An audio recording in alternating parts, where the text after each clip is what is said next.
LK electronic shop में आपका फिर से आपका स्वागत है। जो स्कॉर्पियो में ये एलईडी टीवी जो लगता है, कभी कभी ये टच पैनल इस तरह से काम करना बंद कर देता है।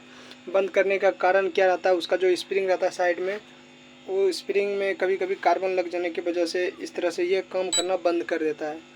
तो इसी तरह का नॉलेज देखने के लिए हमारे एलके इलेक्ट्रॉनिक चैनल को सब्सक्राइब कीजिए। तो इसी तरह का हम वीडियो को चैनल पर लाते रहेंगे। तो मिलते हैं नेक्स्ट वीडियो में। जय हिंद, जय भारत, वंदे मातरम।